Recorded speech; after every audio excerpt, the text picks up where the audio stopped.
我叫裴淑玉，是国公府嫡女，洞房花烛夜，我夫君脱下喜服，跑去为他的白月往事守丧。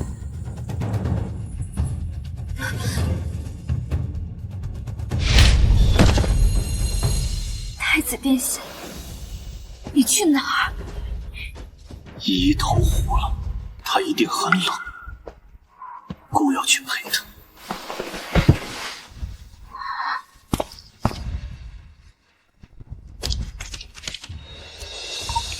新婚夜之后，太子和我相敬如宾，再也没有提过有意义。我只当这事过去，和父亲一起全力助他东迁。直到5年后，父皇万岁！护国公府裴家结党营私，勾结外敌，满门抄斩，废除裴淑玉皇后之位，其父裴振约狼子野心，五马分尸。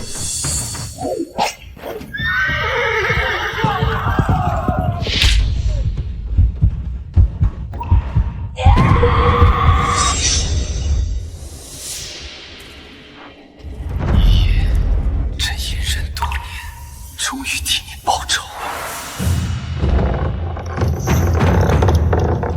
楚恒，你当年流落民间，是我爹不顾安危把你找回来，你才能成为太子。你为什么要这么对他，这么对裴家？谁稀罕这个破太子？我和依依本来不在民间能够长相厮守，都是他，都是你那个该死的爹，把我带回皇宫，又仗着恩情逼我娶你，才害死了依依。你之所以想不开，都是你暗中威胁。你怎么这么人？我每天都想弄死你爹，弄死你！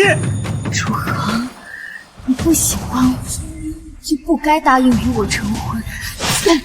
见识裴家当了皇帝，又要演深情地府，不顾恩情，图我满门，楚恒，不得好死！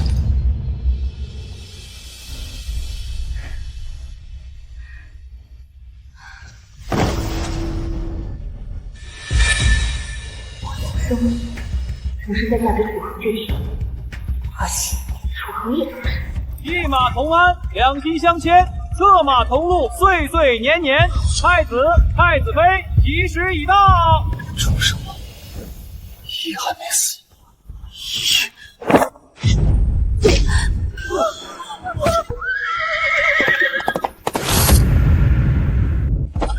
重活一世，姑绝不能让依依再惨死。姑来了！太子妃，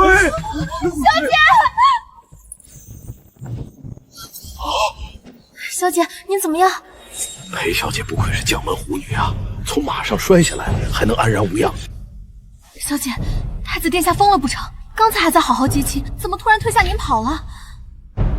楚恒也重生了，他此刻应该是去救投湖的柳依依。暗中找人把太子刚才行径散播出去，然后去告知父亲，让他时刻关注东宫大婚的情况，必要时进宫面圣，请旨退婚。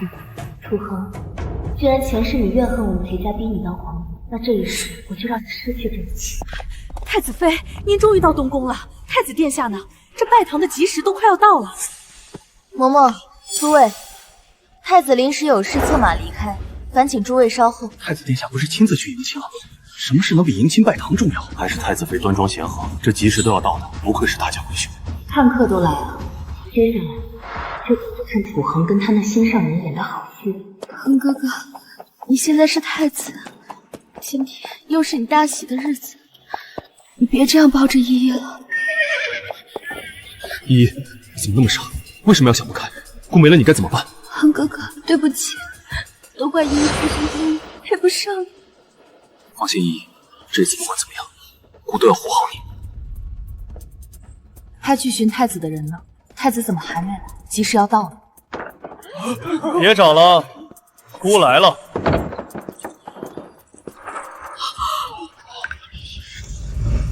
终于来了。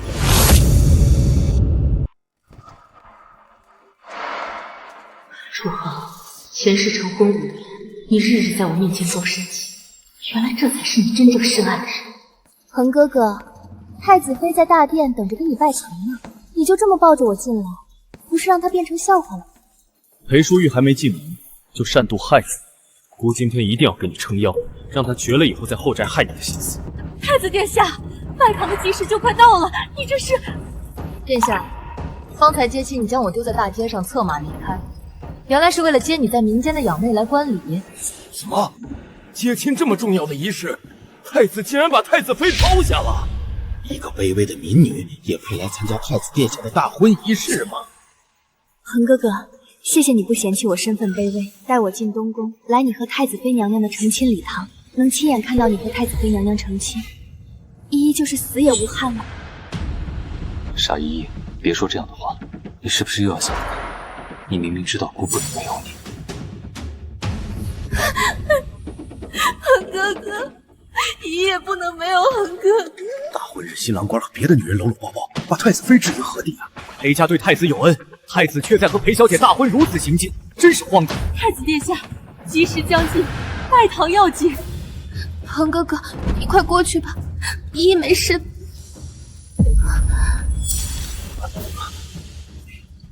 嬷嬷，依依今天不是来观礼的，姑会在今天给依依一个名分，烦请嬷嬷为我们3人主婚吧。什么？太子殿下，你是要在我和你的大婚日一同娶了柳依依？没错。裴淑云，别以为姑我不知道你在背后搞的小动作。太子殿下，是要污蔑我害你心上人？要不是你去威胁，依依怎么会想不开？还好过去的吉时，不然你这辈子都罪孽难消。这个侧妃之位是你应该给她的补偿。补偿？什么情况？太子妃早知道他们的私情，还过去威胁过，不符合裴家嫡女的气度。恒哥哥，太子妃不容我是对的，她也是因为太爱你了，你别怪她。依依，你就是太善良了，她如此爱你，你还要替她说话。这世上有哪一个女人不希望新婚丈夫能够跟自己一生一世一双人呢？要怪就怪依依命不好，不比太子妃娇贵，这辈子只能和你有缘无分。依依，好啊，闹事的人是你们，三言两语反倒给我安上跋扈恶毒的恶名。太子妃，依依没有这个意思。柳依依，太子殿下金屋藏娇的事，我从始至终不知情。他将你保护在哪儿，我更是不知道。你倒是说说，我是怎么会跑去威胁你？只要你打听出我的住处还不简单？就算我能找到，那我又是如何完全避开太子派去的手段，悄无声息威胁你？你可知道我是将门嫡女，不是软柿子，岂能任你幸福不行？平白担上跋扈善妒的名声。太子妃也知道你是将门嫡女，你父兄都是大将军，掌握天下兵马。所以有裴家的精锐们相助，太子妃想查什么查不到，想做什么做不了。放肆！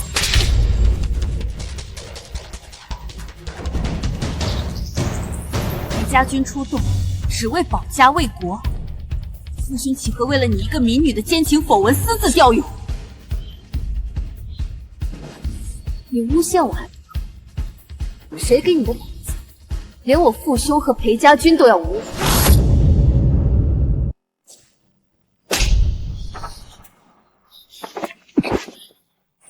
裴淑玉，姑还在呢，你就敢动依依？日后是不是想在姑父东宫里只手遮天？我父兄都是朝廷命官，被柳依依诬陷调私兵参与后宅征战。若真追究下来，柳依依她难逃牢狱之灾。我哥哥，依依心思单纯，哪有这么严重？你少恐吓。太子妃执意认定是依依诬陷，依依认就是。反正依依的命不值钱，不该在这里碍眼。依，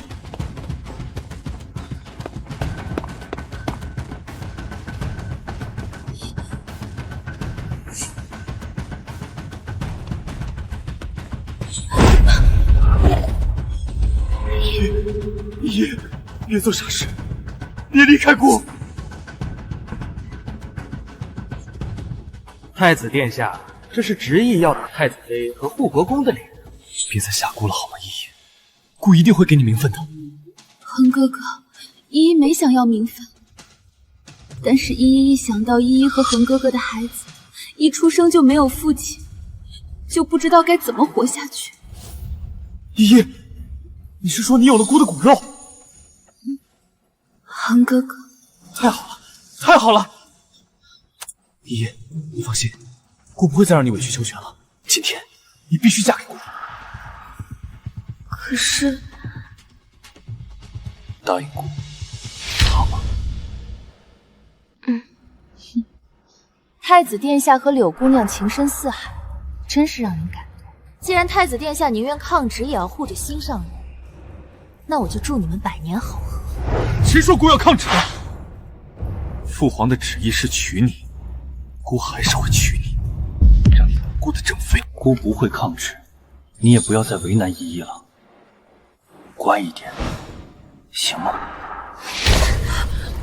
太子殿下，你当裴家嫡女是什么人？你要娶，我就要嫁吗？你这是什么意思？裴淑玉，别忘了，我们的婚事可是我父皇和你父亲定下来的。姑娶你，你当然要嫁。更何况你和裴家根本就舍不得太子妃之位。是吗？殿下就这么确定我舍不下？陛下，护国公府裴将军来了。裴振业，今天不是他宝贝女儿和恒儿大喜的日子吗？怎么到朕这里去了？劝他进来。陛下，太子殿下迎亲时当众将淑玉扔在大街上，就待外室大闹婚礼。成亲之日受此大辱，求陛下为臣和臣的女儿做主啊！振月，恒儿是你从民间找回，亲自护送回来，你不是很满意他吗？陛下，臣当时看他为救妹妹散尽家财杂，四处求救，便以为他是个重情重义的好孩子。谁知道他和他民间的养妹早已私相授受，还在大婚日让那个民女和淑玉一同嫁进太子府。什么？陛下，小女淑玉也是您看着长大的，她哪里受过这样的屈辱？那你想怎么样呢？臣求陛下给一道退婚的恩典。若是太子执意欺辱我女，老臣也好接她回家。退婚的旨意，朕早就拟好了。陛下，朕早说过，太子流落多年，终归上不得台面。朕也舍不得淑玉嫁给他。谢陛下，谢陛下。依依，虽然姑不能给你正妃之位，但是姑一定要让你在今天嫁给姑。姑一天也不忍心让你没名没分的爱着姑，哪怕是与天下人为敌，姑也要护好你。大婚日，新郎给别的女人穿新娘服，这不是在打太子妃的脸吗？看来太子殿下这是铁了心要让这个民女进东宫了。恒哥哥，依依身份卑微，怎么配得上你的真心？姑的依依配得上这世上最好的一切。如此羞辱，太子妃还要继续和太子成婚吗？不然呢？太子这辈子不可能只有一个女人，不咽下委屈，到手的皇后之位不就便宜别人了？裴淑玉，姑可以如你所愿，让你当正妃。姑登基之后，你也是唯一的皇后，只要你懂事一点，主动接受。反正无论你答不答应，姑今天都是要娶依依。不如你自觉一点，也好显示你贤良大度的品德，给姑留下一个好印象。殿下一片赤诚，淑玉也不想强人所难。太子妃这就答应了，如此羞辱都能咽下，唉，可怜啊！姑就知道裴淑玉一心爱你，裴家更是实力想叛逃太子，他一定会答应。淑玉，姑知道你心里有气，可这已经是最好的结果了。只要你退让，让依依在今天入东宫，给够彼此体面，姑会给你们裴家无限荣宠，保你父亲和裴家百年显赫。百年显赫，楚恒，你所谓的百年显赫，就是在裴家听命一切对你登基，你登基之后立马陷入杀戮同我们吗？如果我不有意，或许为了裴家，我也会大度忍让你放过。只是现在，我绝不会错过一场。太子殿下，你给的荣宠，淑玉当不起。裴家也当不起。所幸现在婚礼还没开始，我们的婚事就此作罢。你说什么？太子殿下，你和柳姑娘无媒苟合，还有了孩子，大婚之日连一国太子的身份和体面都不够，你丢得起这个？我可不想陪你们一起唱这台大戏，所以我不奉陪。站住，裴淑玉！我可是太子，你不嫁我还能嫁谁？殿下从迎亲时起便一直欺我如我，只为给心上人蒙福，那我就成全你，不嫁。太子妃，别冲动，太子只是一时的突发。裴淑玉，以为用不嫁威胁就能逼我改变主意吗？恒哥哥，要不还是算了吧，你别为了我惹太子妃不高兴。裴家势大，你需要太子妃母族的扶持。依依，别担心。裴淑玉，用不嫁来威胁姑很愚蠢，姑这辈子都不会再受你和裴家的半分胁迫。楚恒，偏是你心安理得享受着我们裴家对你的付出，明明是你自己舍不得荣华富贵，却说这一切都是我们逼你的。行啊，这一世我倒要看看没有裴家，你的太子之位还能不能坐稳。恒哥哥，要不还是算了吧，你的前途重要。不行，这次姑若是退让，成婚后你不知道还要被他怎么欺负。裴淑玉，你别以为没了你和裴家，姑就不能在京城立足，在朝堂裴家势大，姑只是那个侧妃，你都要闹，日后岂不是要翻了天？前世我和裴家真是把楚恒捧得太狠了，以至于让他忘记了，他现在还不是翻云覆雨的皇帝，只是一个根基薄弱的太子。离了裴家，他还真不行。太子殿下若觉得自己可以立足，那自然再好不过，不打扰太子大喜。祝太子殿下和柳侧妃白头偕老，百年好合。裴小姐也太冲动了，这可是太子妃之位，她就这么不要了？裴小姐出身不稳，性格端正磊落，哪里受得了这样的屈辱？太子殿下和侧妃娘娘大婚，没有凤冠怎么行？我这顶凤冠就送给殿下和侧妃了。啊！裴淑玉，太子妃别冲动，这门婚是可你父亲亲自向陛下求的旨意，你父亲亲自寻回的太子，又把你嫁给他，他这么看重太子，别让他失望啊！嬷嬷，我父亲当年接回他，是看重他无顽固实性，又重情义，才把我许配他。可太子殿下在大婚之日当众辱我，言语之间半点没把辛苦护花回想，差点没命的我父亲放在眼里，如此心痛，令人心寒，更为世人不齿。裴淑玉，姑什么时候不把你爹放在眼里了？姑就不明白了，世人皆说裴家嫡女十里之大体，怎么今日偏要揪着小事不放，执意与姑作对，无理取闹也要适可而止？你爹这么想把自己的女儿嫁进皇家，会答应让你退婚不嫁吗？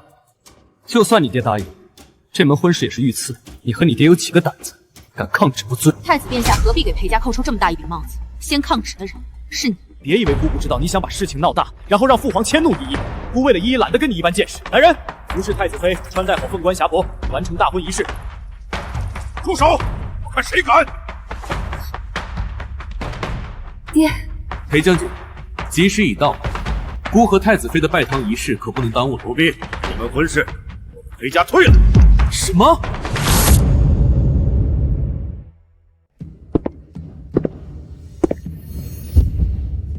爹，爹，你终于来了！嫁给这么个混账，你真是眼瞎。不怪爹，是他太会演了。还好你机敏，提前让丫鬟出宫传信，告知爹大婚变故，入宫请旨。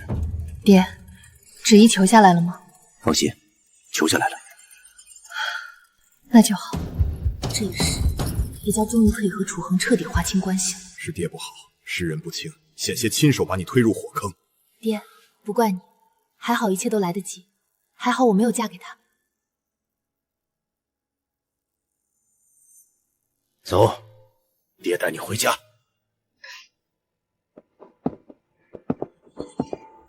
裴淑玉，你去哪儿？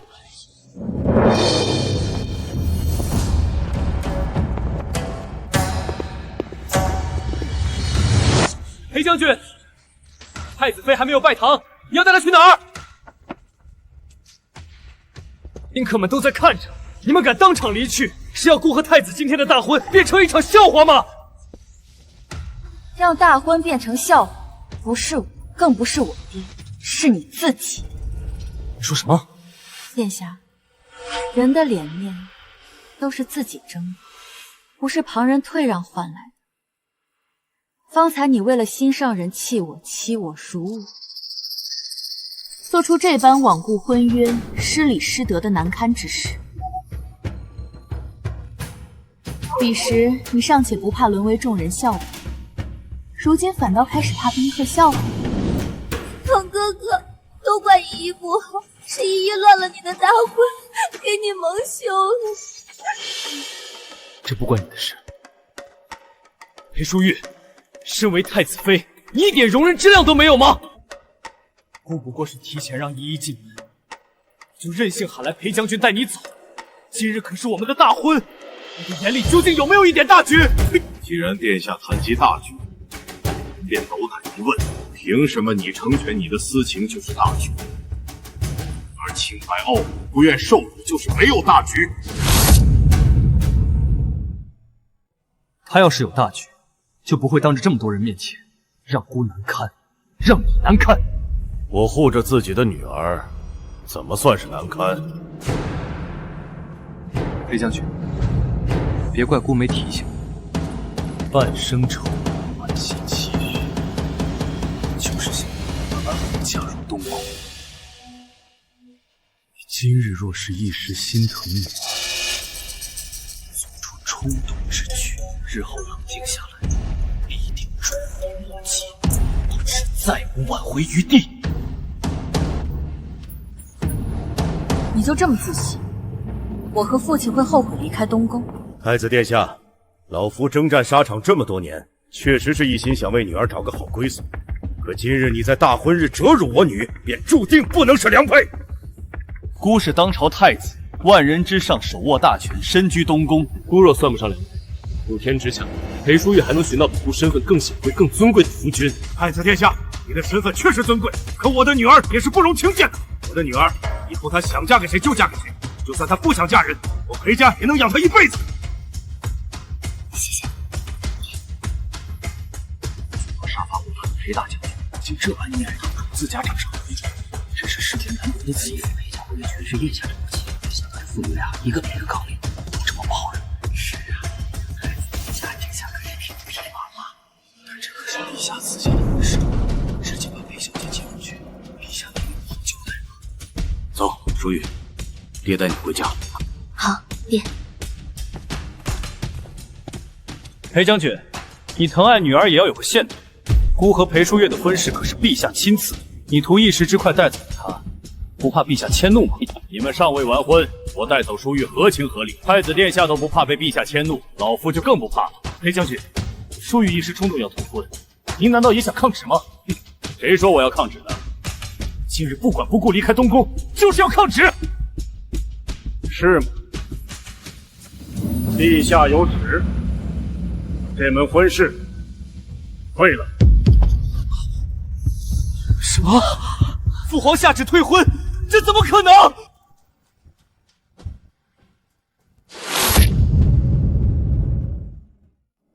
真的是父皇的退婚圣旨。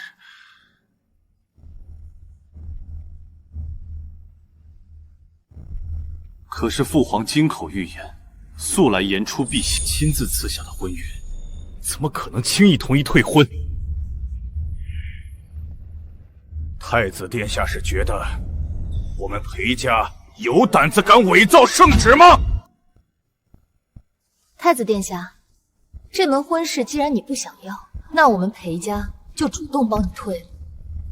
我主动腾出太子妃的位置，成全你和你的柳姑娘，让你们得一场名正言顺、圆满无憾的大婚。这样的结果，殿下应该高兴才是。不过是受了一点委屈，就闹到父皇面前请旨退婚。裴淑玉，你真是好样！不过是一点委屈。太子殿下可记得，我们当年订婚之日，你是怎么说的？裴将军，谢谢您不顾性命接我回京，又把您唯一的千金许配给我。老夫就知道你重情重义，把淑玉托付给你，老夫放心。放心，我一定会好好对淑玉，绝不让她受半点委屈。太子殿下当时信誓旦旦说不会让我受委屈，而且你从头到尾都没跟任何人提起过。柳依依是你的心上人，那时候你日日演戏，3天2头备下礼物送往裴府，频频向我示好，给我惊喜。你让整个裴府上下都笃定你嫁的良人。可事实呢？事实是，太子殿下早在与我定亲之至，便背地里金屋藏娇，与柳依依私相授受，甚至都有了私生子。我只是怕，如果坦白依依的存在，你们会针对她。你从来都不是怕我们针对柳依依，你是怕一旦坦白真相，我父亲看清你的私心与算计，压根儿不会将我许配给你，不会再让裴家的势力成为你登顶路上的垫脚石。你当初为了拉拢裴家稳固储位，刻意隐瞒真心，假意示好，违背本心许下诺言，如今事败被拆穿，又何必在此故作深情，假意委屈？你究竟是我裴家贪恋太子妃的殊荣，还是你处心积虑想要拉拢依仗裴家势力？太子殿下自己心里比谁都清楚。好得很，裴淑玉。既然你今日执意撕破脸面，执意不肯做这个太子妃，那你日后可不要后悔。我绝不后悔。前世我无数次悔恨嫁给了你，老天眷顾让我重活一次。这桩算计缠身的婚事，这场错付终生的情爱，我断然不会再有。好了，淑玉，既然现在退了婚，也就不必多费口舌。跟爹回家，你母亲和几位兄长都在家中等着呢。好，爹，我们走。太子殿下，告辞。当真走了，人人羡羡的太子妃之位，裴家真的弃如敝履了。新娘子都走了，那这个大婚仪式还要继续吗？太子殿下刚才不是嚷嚷着要娶这个民女吗？娶呗，好好的裴府嫡女不娶，娶这么一个不顾廉耻、私怀六子的民女，太子到底是怎么想的？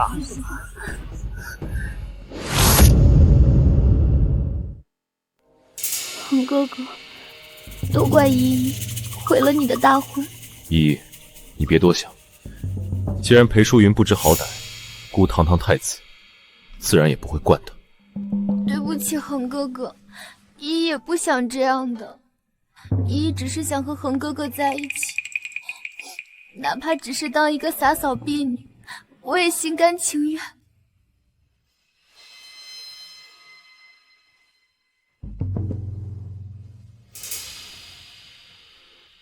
姑怎么能让你当婢女？姑一定会给你名分。可是恒哥哥，裴小姐父兄的手握重权，你今日为了我得罪他们，不值得。要不，你还是去追一追裴小姐吧，也许她只是跟你赌气呢。要姑低头去追她，绝不可能。姑就是要她知道，嫁给姑的机会只有这一次。她不知道珍惜，自然有人珍惜。嬷嬷，现在虽然吉时已过，新娘子也换了人，不过大婚依旧可以继续。烦请你为我们举行拜堂仪式。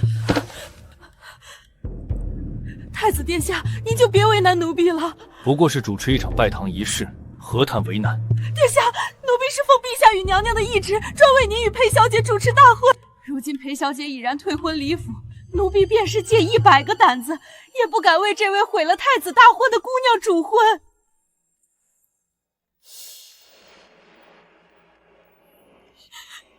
这是见过大罪，奴婢担待不起。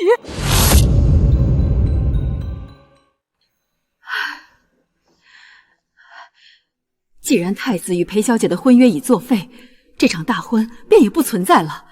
殿下，奴婢先行回宫复命。我重活一世，所求不过给依依一个名分，弥补前世遗憾。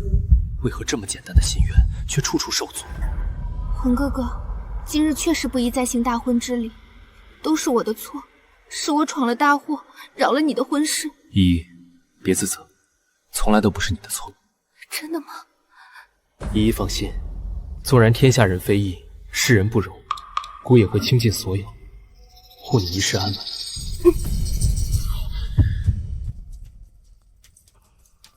前世我自大婚之后，一入宫门深似海，每一次恢复省亲，都要请示告知楚河。重活一世，我终于又回家了，我自己的家，那个父母安在、兄弟和睦的家。淑玉，到家了。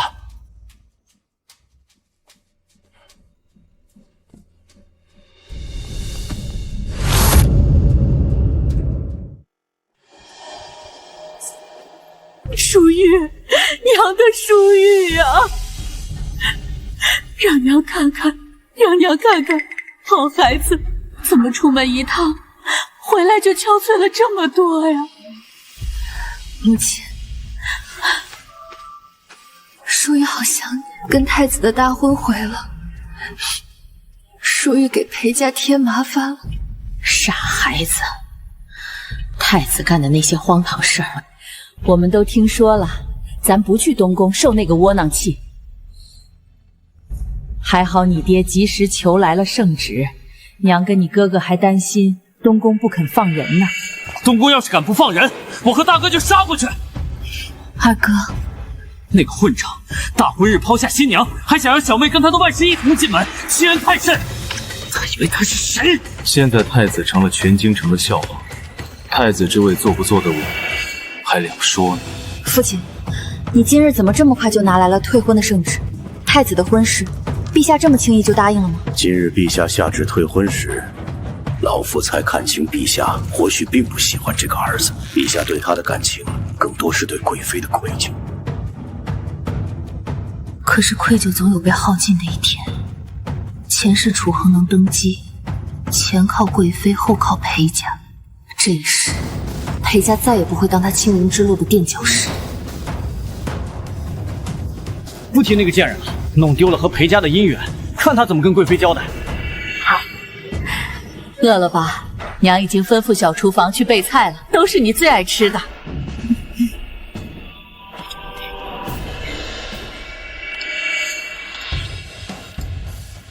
恒儿，你怎么那么糊涂？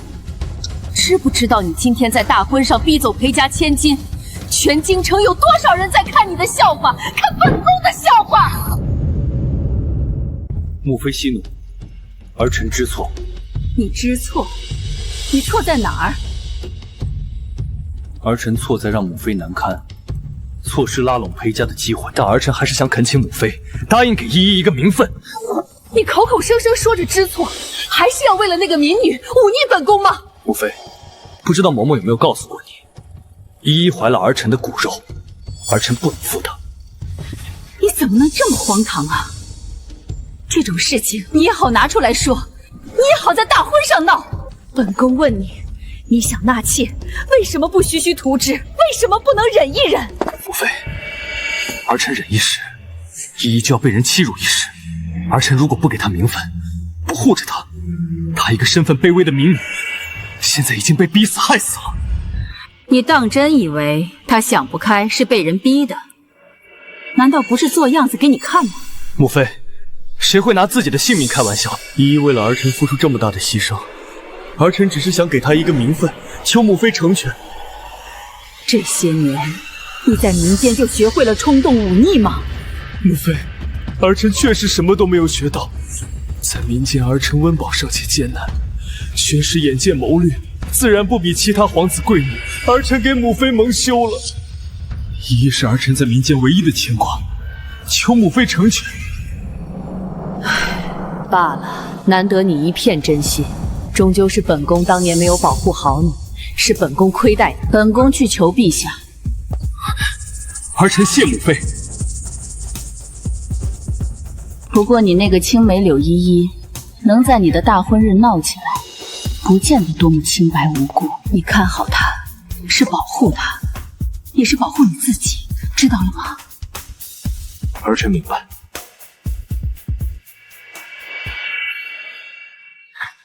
恒哥哥，贵妃娘娘答应让我进东宫了吗？放心，武妃答应你会全服好。恒哥哥，依依就知道你对依依最好了。这辈子我终于得偿所愿，可是为什么没有想象中的开心？裴淑玉真的决绝地离开了。我后悔了，这辈子我有依依就足够了。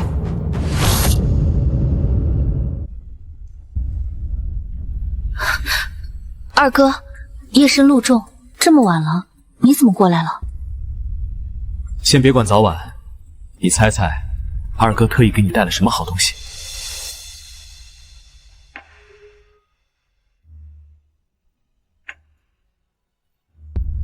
二哥，我都多大了，还拿我当小孩子哄？在哥哥眼里，你永远都是那个小丫头。太子那个贱人今天还想跟柳依依继续拜堂，被贵妃娘娘的人当场拽走。听说贵妃在宫里狠狠把他臭骂了一顿，解气不？解气。今天发生了这么多事，哥哥知道你心里不好受，但这一切都过去了。天塌下来有父兄顶着，往后不管遇上什么风波，都有爹有娘，有我和大公护着，你知道吗？谢谢你，二哥。这一世我也一定要护好我的家人。这是大哥从边疆带回来的，削铁如泥，让我拿过来给你防身用。是把好刀，替我谢过大哥了。真快啊！一晃眼，裴府的小公举也长成能独当一面、智勇双全的大姑娘了。是啊，二哥，我长大了。夜深了，你早些歇息，二哥不打扰你。好，二哥，我送你出去。前世的新婚日，楚恒丢下我去给柳依依守丧。我当时只以为他只是因为养妹离开一时伤心，没想到竟然成了我一生悲剧的开始。还好重活一世，我再也不用经受那么寒冷凄凉的命，再也不用费心为人愁，再也不会把感情错付给不值得的人。这一世，我要护好裴家，然后再为我自己好好活。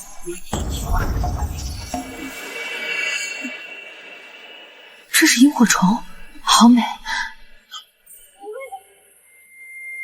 现在不是萤火虫繁盛的季节，怎么会有这么多萤火虫？难道是爹和哥哥们特意悄悄布置，哄我开心吗？陛下，萤火虫已经送过去了，裴姑娘很高兴。恭喜陛下，裴小姐和大靖太子楚恒退婚了，您终于可以得偿所愿。朕微服来到大晋，原本只远远看她出嫁，便安心回北辰，没想到老天还能给我一次求娶她的机会。朕先回北辰，暗中护好裴小姐周全。属下遵旨。淑玉，再等等我，等我先回北幻，下一次来大晋，我定风风光光求娶你为后。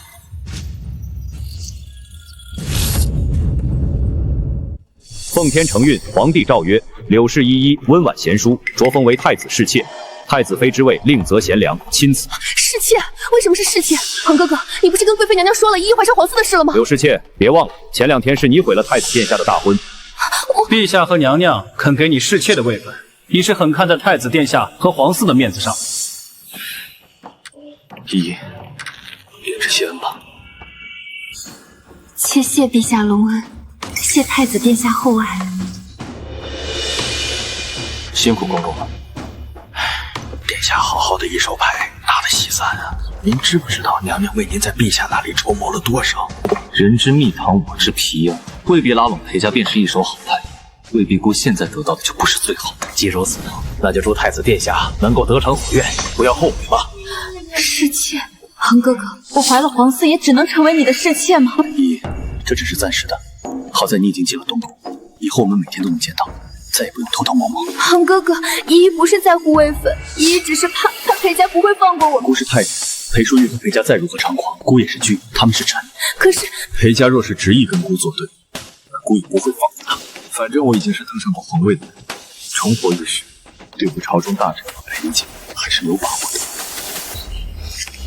楚恒仗着是重生者，自以为提前知晓前世的政务对策，或许还想提前布局朝局，我怎么可能会让他得逞？楚恒，既然你一直怪我父亲冒着生命危险接你回京，扶你当上太子，那么这一世，我一定成全你，努力帮你坐不稳太子之位。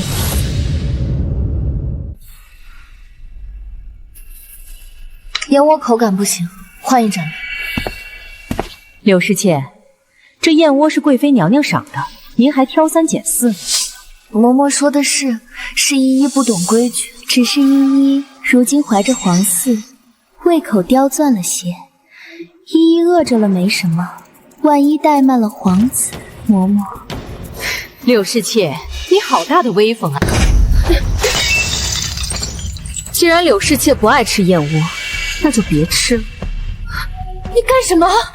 侍妾就是侍妾，你以为把太子妃逼走，在东宫你就能只手遮天吗？嬷嬷这话是什么意思？什么意思？你身为侍妾，却逾矩穿上正妃的礼服。太子殿下不罚你，以为东宫就没人能奈何得了你吗？就罚柳侍妾抄佛经100遍，好好思过。你一个奴婢，竟然敢罚我，你就不怕太子责罚，贵妃娘娘怪罪？奴婢就直说了，就是贵妃娘娘让我来看着你。柳侍妾，请吧，不要以为靠耍手段和装可怜，进了东宫就万事大吉了。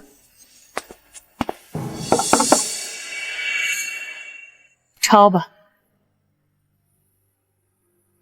现在天色也不早了，晚上奴婢要把柳侍妾罚抄的东西交给贵妃娘娘。贵妃娘娘若是知道您不听教导，下一次就不只是抄佛经这么简单了。嬷嬷说的哪里话？贵妃娘娘的教诲，依依自然是听的。真不知道你这狐妹子到底给太子殿下灌了什么迷魂汤，为了你这么个上不得台面的玩意儿。殿下错失了名门闺秀的裴小姐，日后一定要后悔。裴淑玉又是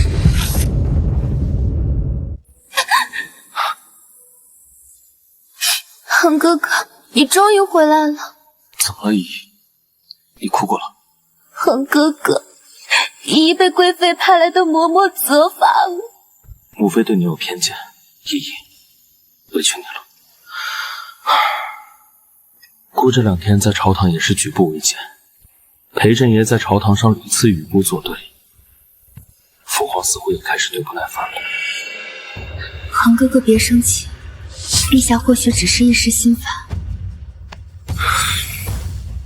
他们都看不上姑，姑一定要争气，要他们后悔，对姑刮目相看。依依，你先回房休息，姑要去书房，等姑处理完政务就去看你。恒哥哥。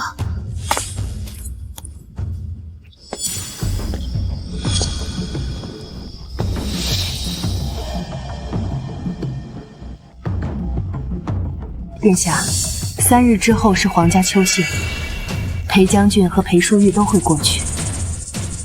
裴淑玉，贵妃娘娘的意思是，让您找机会跟裴小姐致歉，哪怕做表面功夫，至少缓和一下跟裴家的僵持局面。我向他道歉，裴府就能放过我吗？梁子已经结下了。殿下如今储位未稳，隐忍退让一时，哪怕裴家不谅解，至少你也做给陛下看了。我知道了。裴淑玉，哪怕你和太子撕破脸，依旧能让他为了大局向你妥协致歉。凭什么？既然你执意要抢我的东西，挡我的路，那我便送你一程。恒哥哥，我听闻府里的宫人们说，3日之后便是皇家狩猎大典了，真的吗？听说宫中宗室、世家权贵都会前去，场面定然十分热闹盛大。依依自入宫以来，从未见过这般盛大的场面，依依也想去开开眼界。依依，你有孕在身，狩猎场地处郊外，路途遥远颠簸，风路又重，你乖乖留在宫中休养，不要任性。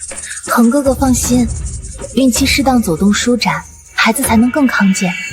而且狩猎场场地开阔，空气清新，远比宫中沉闷闭塞要好。再说，有恒哥哥在身边护着我呢。我只想多见见世面，不想孤零零留在宫里，好不好吗？可是，还是恒哥哥也和他们一样，觉得依依上不得台面，才不肯带依依过。谁说的？罢了，拗不过你，姑便带你同去。好，恒哥哥你真好。但你必须答应姑，万事小心谨慎。好。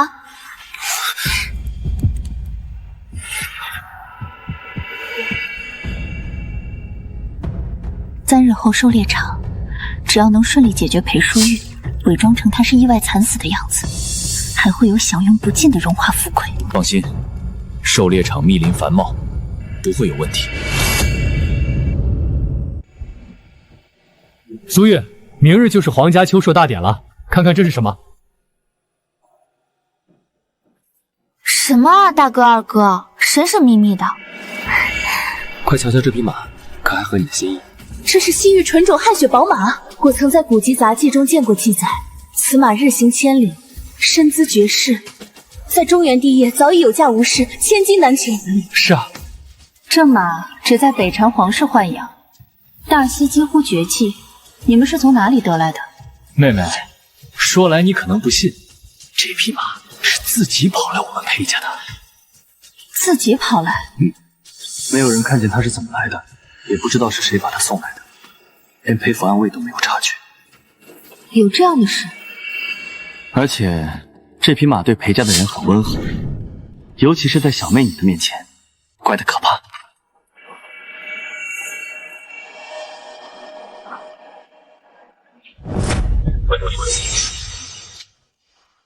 我们裴家的女儿，果然还是更适合骑马射箭。是啊，明日秋猎，小妹便骑着这匹汗血宝马上场，一定能惊艳全场。大哥二哥，我也真心喜欢这匹马，只是它品相太过出挑，来历太过传奇。这个时候，裴家还是低调些好，不然也显得裴家太招摇了。稳妥起见，明日我还是骑府中常用的普通骏马。确实，妹妹本来长得就好看，又刚退了皇家婚事，还是低调些好。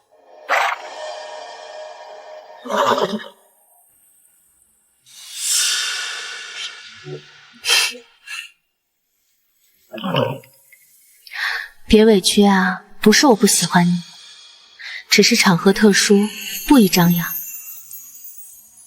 等秋闲结束，无人拘束，我日日都骑你，陪你驰骋原野，好不好？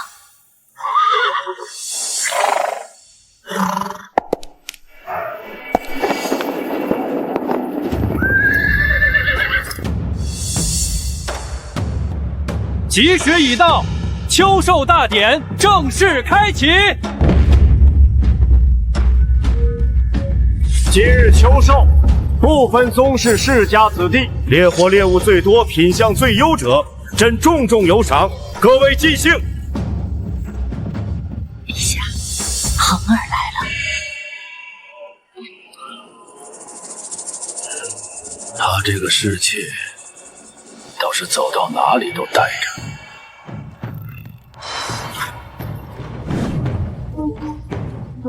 陛下，恒儿还小，重情义也不是坏事。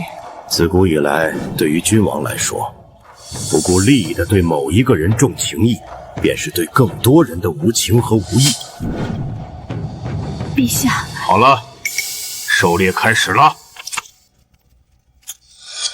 秋收场上权贵云集，是非也多，你们兄妹3人稳妥为先，小心为上。爹放心，有我们2个兄长在，没人能欺负小妹半分。放心，爹，我们不给裴家丢脸的。好，咱们裴家今日就稳稳拿个狩猎头衔回去。这是裴淑玉，她竟然也有这么英姿飒爽的一面。无心，鹏哥哥，这里真是壮观，谢谢你肯带我来。依，姑要去猎场里面狩猎了，你就在营场里等着姑回来。好。鹏哥哥，你要小心。裴淑玉，你真是该死！凭什么你在大婚日全身而退，而我被陛下娘娘厌恶，就连一个宫里的嬷嬷都敢看不起我？等着吧，我绝不会再给你见到楚恒的机会。前世嫁给楚恒后，我一直在后宅里，秋猎的时候更是为了他的太子颜面，从来没有表现过自己。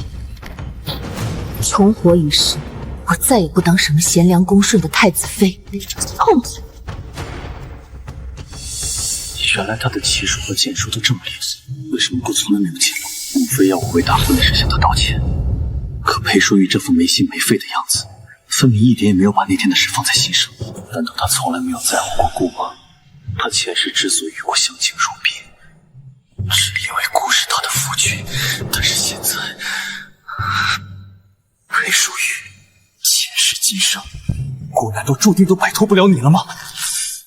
姑不是向他服软，姑只是听从母妃的吩咐，跟裴家和解。姑只是为了前途。裴淑玉，喂，三哥，小妹，你怎么会？怎么了，三哥？这是要做亏心事了？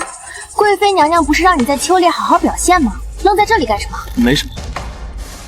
三哥，你不会还对裴小姐念念不忘吧？特意来这边偶遇？怎么会？只是无意间遇到。姑这就走，九妹注意安全。好的，三哥。死渣男，花心大萝卜！呸！本公主绝不给你再获造淑玉的机会。淑玉，裴淑玉！公主殿下，你怎么跟来了？看我怎么跟来了？本公主问问你，淑玉，自从你及羲长大之后，你都多久没跟本公主一起玩了？这好啦，本公主原谅你不主动来找我玩了。但是今天本公主想和你一起组队骑射，你总该不会去拒绝吧？当然不会。走，咱们去那边看看。好。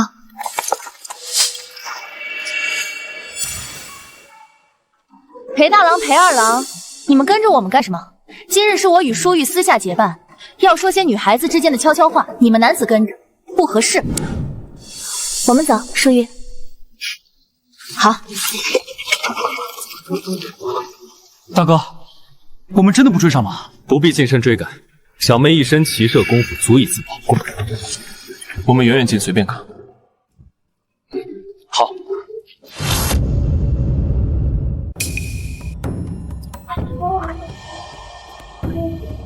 淑玉，本公主问你句真心话，你如今是真的彻底放下楚恒了？公主，我已经跟他退婚了。如今人人皆知，太子对柳氏是百般前爱，有人嘲讽他鱼目混珠，也有人夸赞他一往情深，所有人都觉得他有意入骨。但是，喂，淑玉，你就一点都不好奇我这但是后面要说什么吗？太子的婚事已经退了，跟他有关的事，我为什么要好奇？罢了罢了，看你这个样子，应该是真的对他彻底死心，再没有一点念想了。当然，你彻底放下，那本公主也就放心了。大婚之辱，还有前世的血泪教训，我当然会死心。但是，据本公主的观察，太子也并非全心爱着那个侍妾。本公主觉得他心里还是有你的。公主何出此言？刚才在狩猎场上，他的眼睛就没从你身上挪个过，本公主看得清清楚楚。他虽然极力掩饰，但根据本公主敏锐的直觉和高超的洞察力，可以确定他偷看你的眼神里有惊艳，有喜爱，甚至有怀念。楚恒对我有什么心思，什么看法，跟我没有一点关系。现在他在我心里的分量比不上这只兔子。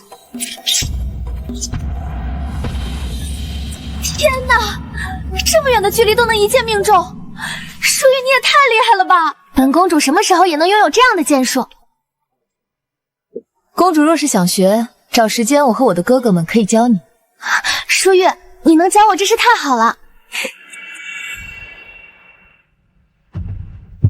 裴淑玉，别怪我，谁让你得罪了太子侍妾？她可是未来的娘娘。小弟欲报裴淑玉。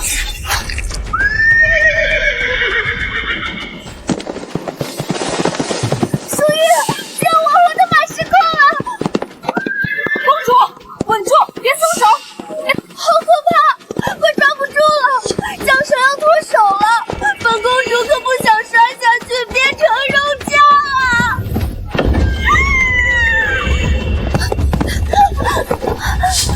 公主，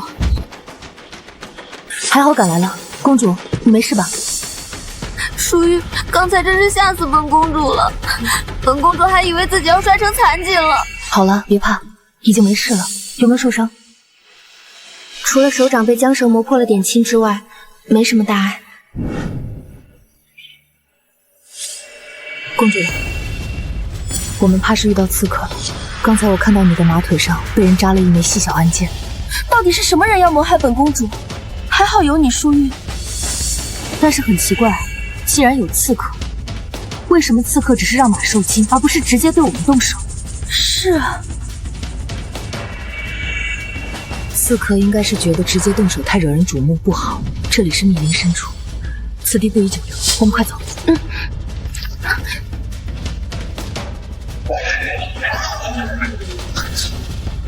是淑玉，这是猛兽的声音。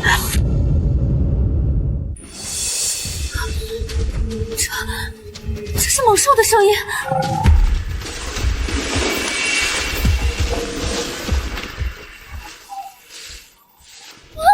真的是猛虎！淑玉！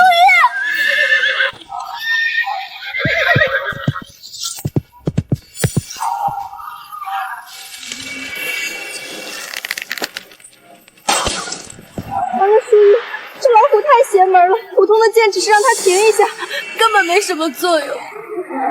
我们的剑用光了，快跑！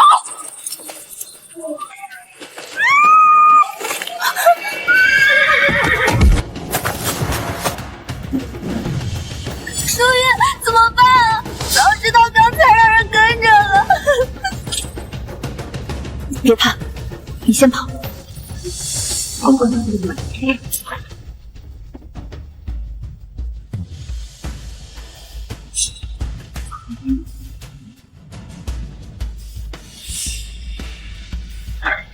太好了，我们得救了。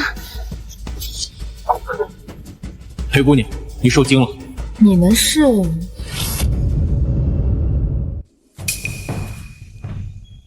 裴姑娘，我等皆是自家主人派遣而来，专门贴身暗中护佑姑娘安危的。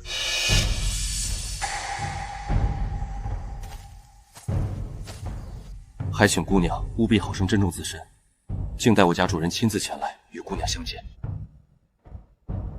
你家主人是谁？是姑娘的故人。这就走了？淑玉，这是你父兄派来暗中保护你的吗？应该不是。我们裴家麾下暗卫的装扮和行事风格都不是这样。天色不早了，我们快回去。可是我们的马……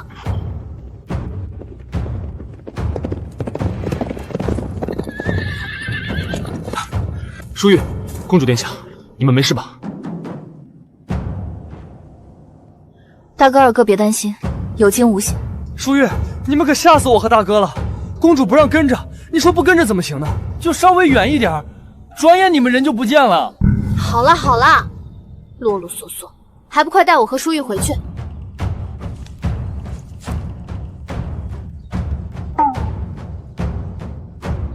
把本公主和淑玉的猎物也带上，父皇这次一定会对本公主刮目相看的。什么叫你和淑玉？这明明是我妹妹淑玉自己打的。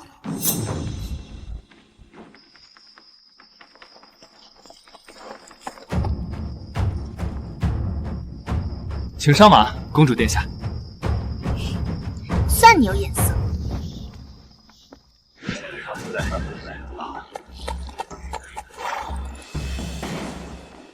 公公，这是孤猎到的猎物，麻烦清点一下。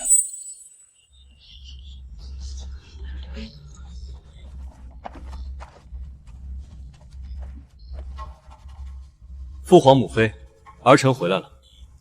好孩子，辛苦你了。恭喜太子殿下番秋猎收获颇丰，目前猎物数量暂列全场第一，暂时的第1名。回太子殿下，裴家2位公子、裴小姐、公主殿下这几位还没有回来。太阳都快落山了，他们还没回来。裴淑玉还没回来，母妃吩咐我向她道歉。本来想在狩猎山林里找个机会见她一面的，不想一直都没有单独见面的好机会。不好了，陛下娘娘，九公主的马受惊了，小姐去追，他们不小心跑进猛兽横行的密林深处了。什么？太好了，这就是你跟我作对的下场。派人去寻了吗？已经去了。密林不在皇家划定狩猎范围，山林深处豺狼虎豹横行无忌。如今天色愈发灰暗，到了晚上，密林里就更危险了。不行，父皇、母后，儿臣去寻他们。你慢一点，恒儿，知道在陛下面前表现，还算有救。陛下您看，我们的恒儿真是越来越有担当了。究竟是去寻公主，还是担心裴淑玉？太子殿下，你心里还是有裴淑玉的吧？可惜她现在应该已经被猛虎吞吃入腹了。陛下娘娘，回来了，公主他们回来了。什么？裴淑玉活着回来了？父皇，儿臣回来了。小九，父皇，儿臣跟着淑玉长了好多见识呢。儿臣敢保证，我们的猎物绝对是最多的。听说你的马受惊了，这是怎么回事？父皇，儿臣哭，儿臣遇到刺客了，您一定要查清楚，到底是谁这么大胆，敢在皇家狩猎场行刺？好，父皇一定让人彻查，给你和淑玉一个公道。去把太子殿下追回来，告诉他，淑玉和小九都平安回来了。是，娘娘。还有，让他等下直接进宫见我。是。直接找人把那个柳氏器送回东宫。是。好了，陛下，既然小九平安回来了，还是快点回宫吧，以免还有刺客余孽。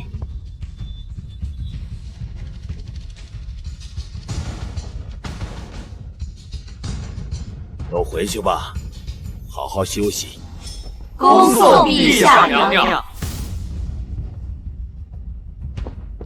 本公主的生辰宴，你别忘了来。一定。爹，大哥二哥，今日密林中救我和公主的那些暗卫，是你们安排的吗？暗卫？什么暗卫？淑玉，九公主殿下连我们都不许近身跟随，我们哪敢派其他人跟着你们啊？淑玉，你和公主遇刺的事到底是怎么回事？是有人用暗箭伤了公主的马，马惊之后跑进了密林深处，我和公主遇到了猛兽。什么？你们真的遇到了猛兽？别担心，危机时刻，一群暗卫从天而降，救了我和公主。不然，今天恐怕难带着公主全身而退。只是这些人，到底是谁派来的呢？好在有惊无险。对了，前几日夜里的萤火虫，还有那匹汗血宝马，也都不是爹和哥哥们准备的吗？竟然都不是你们！小妹，该不会是哪位倾慕你的公子杆儿暗中示好吧？什么倾慕者？二哥，你又胡说！怎么是胡说？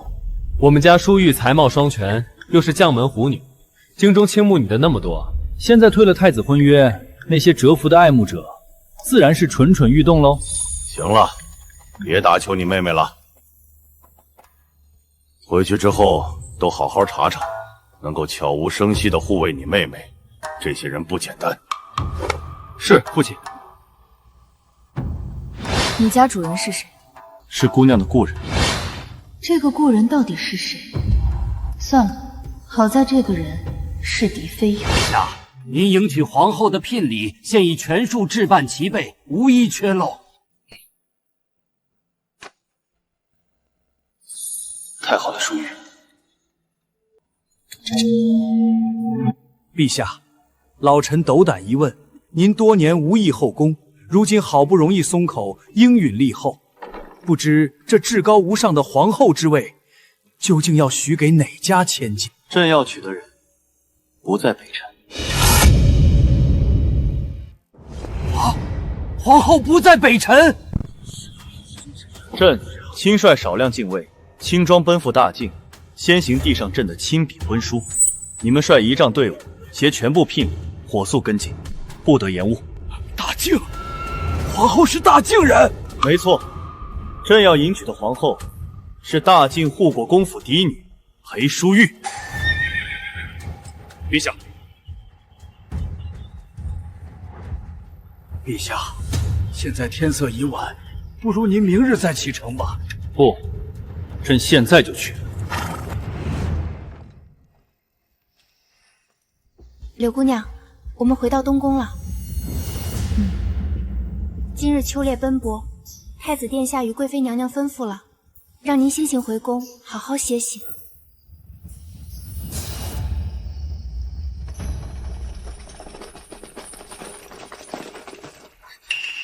你们是什么人？为什么挡在东宫门前？奉陛下旨意，彻查秋猎场刺杀九公主殿下的刺客，秋猎场可疑人员一律严加排查，不得疏漏。严加排查？难道事情败露了？不会。既然是追查宫外刺客，带兵堵在东宫门口做什么？这里乃是太子殿下居所，是皇家重地。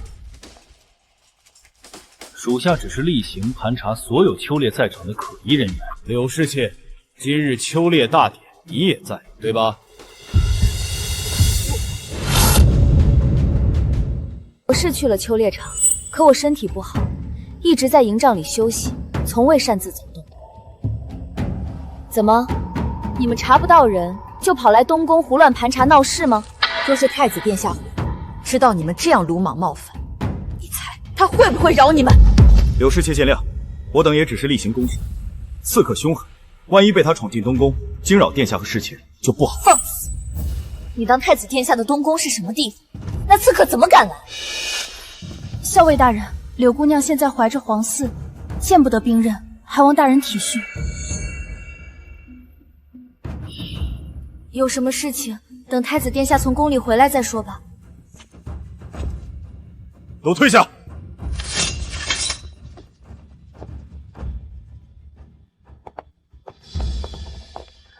还好他们最终退让，没有深挖查到我头上，可惜了这么好的绝杀机会。裴淑玉，你还真是命大。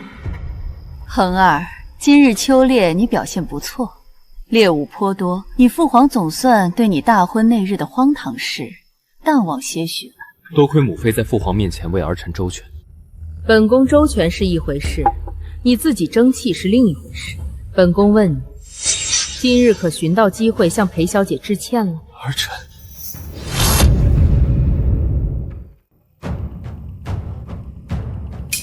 罢了，随你吧。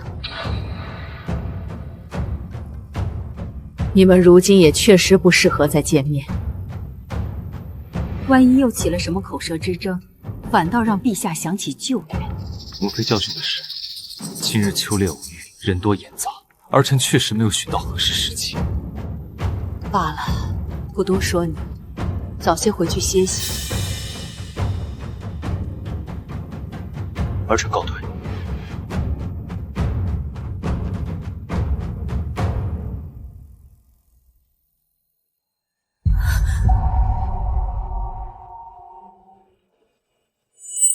柳世界，别来无恙啊！你疯了吗？这里可是东宫，谁给你的胆子，敢到这里来？老子命都快没了，还怕什么东宫？东宫人多眼杂，外面都是盘查的人，赶紧出去！柳世界，要我出去也可以，给钱。你还有脸要钱？我让你除掉裴淑玉，她现在毫发无损，你还敢来讨赏？柳世界，是你告诉我除掉裴小姐，谁知道她的同伴也是陛下最疼爱的九公主。说是只杀裴淑玉，任务失败，大不了一死了之；刺杀公主，那是诛九族的大罪。我又不会未卜先知，谁能想到九公主会和他在一起？你这么坑害老子，老子当然也不会放过你。那你究竟想怎么样？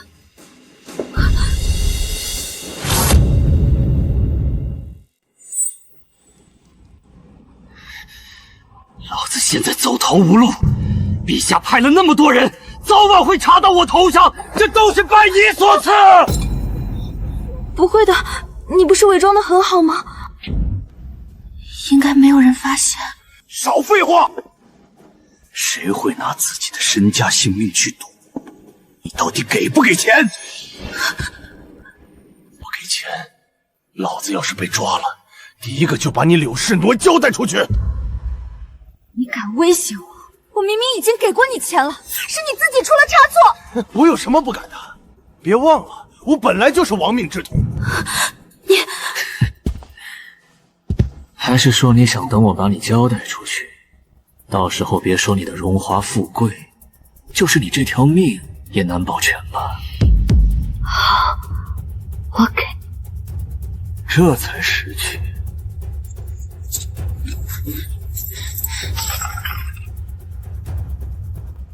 拿着这些，立刻滚出京城，永远别再回来。东宫如今戒备森严，你再来就是找死。放心，有了这笔钱，柳世界的秘密我会烂在棺材里。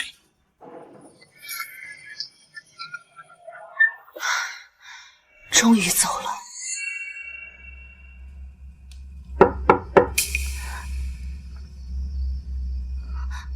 谁？姑娘，是奴婢。您怎么把门锁了？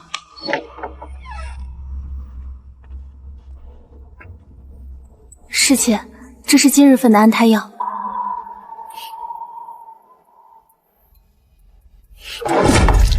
谁要天天喝这么苦的东西？侍妾，大夫叮嘱了，必须每日一碗，才有可能保住这胎。万一太子或贵妃发现您腹中胎儿有异，您在东宫处境一定会更加艰难的。难道我现在的处境就好吗？现在怀着皇嗣的人明明是我，可无论是陛下、贵妃，还是太子殿下，都没有一个人真正关心皇嗣的。怎么会？娘娘和殿下可是赏了你很多补品呢。不然他们也不至于到现在都没发现我这胎根本保不住。你真以为是我们装的好吗？恐怕是他们根本不上心吧。柳姑娘，你小声一点啊。既然这胎根本保不住，那安胎药也不必再喝。对了，殿下不是说这个月中旬就是九公主的生辰宴吗？是啊，殿下前几日还问您要不要一同前去呢。当然要去。可您当时不是推拒了吗？我当时推拒，是因为我不知道裴淑玉要去。今天我才知道，原来裴淑玉和九公主的关系这么好。那九公主的生辰宴，她肯定会去。姑娘，您的意思是？与其日日躲躲藏藏、提心吊胆，不如赌一把大的。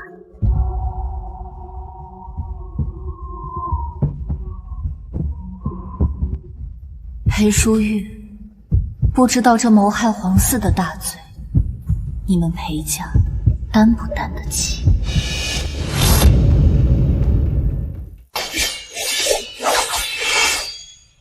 舒玉，你今日怎么起这么早？起来练剑啊，二哥。舒玉，你有多少年没有这么积极的练剑了？今天这是转性了。大哥，我只是想起了密林里猛虎扑来的场景。如果当时那些暗卫没有赶来，以我现在的身手，恐怕很难带着公主安然脱身。舒玉，狩猎场里那是有人布局暗算，在二哥眼里你已经很厉害了。二哥，你不知道，这些年我为了嫁人，练武总是留有余地，怕留下伤疤，怕练出肌肉，怕被人说不够端庄。是啊，明明小妹是个活泼爱动的仙子，却非要去学什么憋屈的礼。人有礼则安，无礼则危。那些礼仪或许并没有错，但是礼教规矩在危险时候帮不了人也救不了人。归根到底还是要有力量，要变得更强才是正道，别人才会跟你手里。是啊，这才是我裴家的女儿，想练便练，爹和我们都支持你。大哥，我打算闭关苦练一段时日，等公主生辰宴到了再出关去见她。好，你安心练武，外面的事有父兄弟。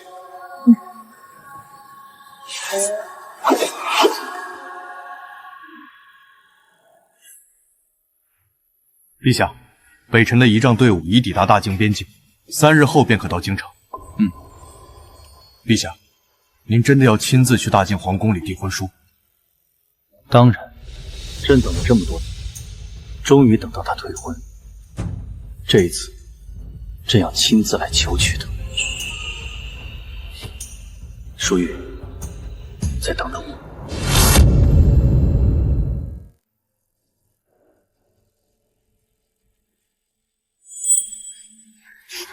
你们听说了吗？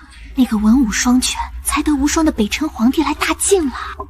北辰帝现在也不是两国邦交日啊，他怎么突然会来？听说他昨晚向咱们陛下递了2国婚书。婚书？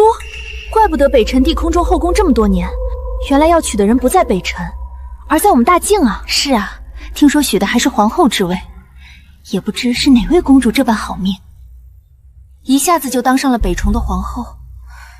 肯定是咱们九公主啊，陛下最疼爱的就是她了。也不一定，大公主年纪也不小了，没准陛下会把大公主许给她。你们就别乱猜了，北辰帝亲自递的婚书，皇后是谁，他肯定早就定下来了，用不着咱们在这里操心。对哦，不过听说北辰帝今天来了，公主的生辰宴也不知道能不能见上一眼。真的巧巧。是啊，快进去，我们这次也是沾了九公主的福气了。这北辰帝到底是什么花蝴蝶，被这么多贵女追捧？公主，这是我送给你的生辰礼。好漂亮的宫淑玉，你竟然记得本公主说过想要一把好弓。公主生辰，自然要送公主最想要的。快来坐本公主身边。好。淑玉，快尝尝这龙髓凝云羹。这道菜取材深山百年灵菌与深海珍贝，再以冰川祸水慢炖3日方成，可稀罕着呢。谢谢公主。你我姐妹，客气什么？什么人在那里鬼鬼祟祟？怎么了，淑玉？没什么，公主，我去就回。好。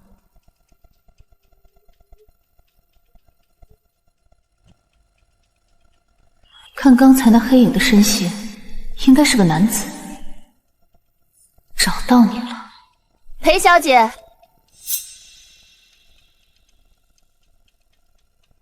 柳侍妾，你不在东宫养胎，跑到公主府做什么？太子妃，哦不，裴小姐不要对依依这么大恶意啊！依依只是跟随太子殿下来参加公主生日宴，一时不慎迷了路。迷路？你可不像是迷路的样子。不管你想干什么，我都没什么可跟你说的。哦，关于太子殿下的消息，你也不想知道吗？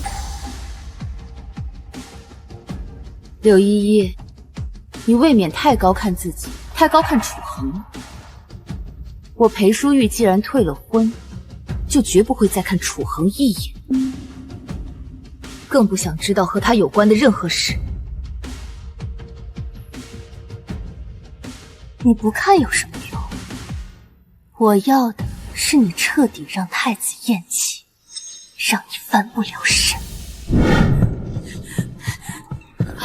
了，太子殿下，裴小姐把柳姑娘叫走了，说要好好教训她。什么？依依，裴小姐，不要推我！柳依依，我说你突然找上我干什么呢？原来是想陷害我。是又怎么样？裴淑玉，你就等着万劫不复！用这种办法让我万劫不复，也真是够天真的。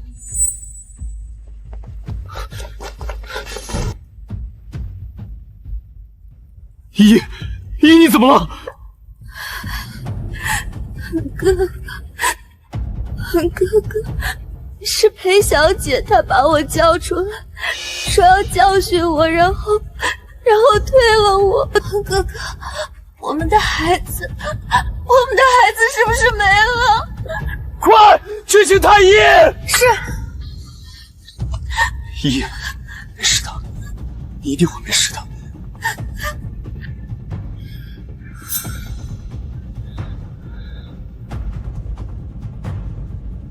就算他不小心毁了你和我的大婚，你也不能怀恨在心，谋杀我们的孩子吧？这可是皇嗣！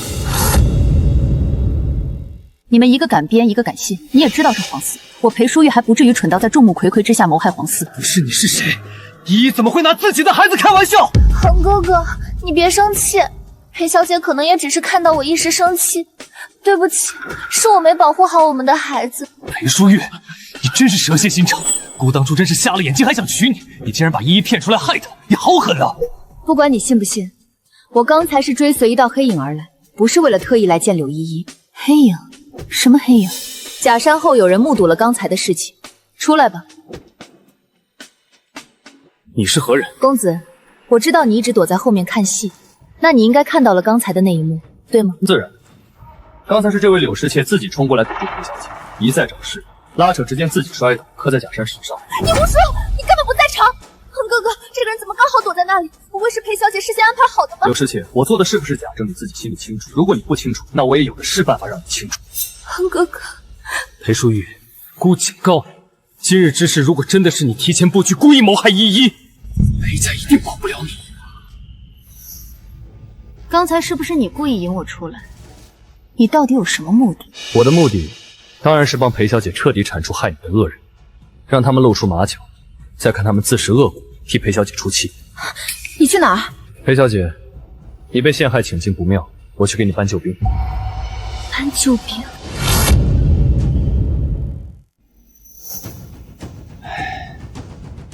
太子殿下，柳侍妾这胎已经没了。真的没了，明明来之前还好好的。裴淑玉，姑要让你付出代价。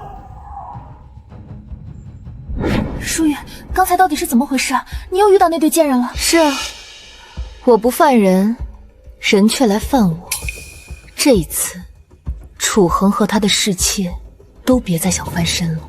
可是那个柳侍妾分明是有备而来，淑玉，你有把握吗？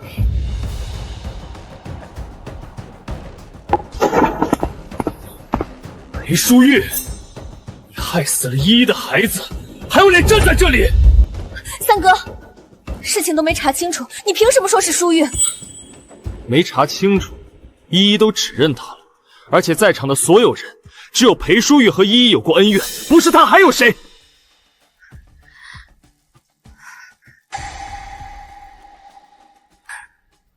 裴小姐，坏了你和太子殿下的婚事，是依依该死。可是孩子是无辜的，当孩子生下来，裴小姐想怎么罚依依，依依都没有怨言。为什么要我的孩子啊？依依，起来，不是你的错，要怪就怪裴淑玉太恶毒。刘依依，上次我大婚你出来闹，这一次九公主好好的生辰宴你又闹，你真以为世上的人都是你棋盘里的棋子任你拿捏吗？裴小姐说这话是什么意思？事到如今你还要狡辩吗？陛下驾到！父皇，快坐，儿臣府里出大事了。陛下向来不插手这些后宅争斗，怎么突然会来？还有这个男人，凭什么可以和陛下一同落座？父皇，裴淑玉残害皇嗣，请父皇为依依做主。事情的经过朕都已经听说了，柳侍妾在花园里恶意跟淑玉引起争端，自己摔倒没了龙胎，现在还要诬陷淑玉，是吗？不是这样的，父皇，您听谁跟你胡说八道？陛下，是不是他跟你说的？他是裴淑玉事先安排好的证人，他说的话都是假的。我好不容易进东宫，有了太子的孩子，怎么可能会害自己的孩子？求陛下明鉴。你当然不会害你的孩子，因为这个孩子你根本保不住。你胡说，你有什么证据？既然你要证据，那就把人带上来。这位大夫，请你告知众人，柳侍妾先前的胎象究竟如何？回禀陛下，柳侍妾这胎确实很难保的。你胡说！柳侍妾此前一直在民间偷偷寻找保胎秘方，草民曾给她开过药，但最近几日她停了药。什么药？姑怎么不知道？草民告诫过柳侍妾，安胎药一旦停下，胎儿就有90%落胎风险，并且嘱咐她多多静养，不然这孩子是一定保不住的。我根本不认识你。柳侍妾说不认识草民，那这是什么？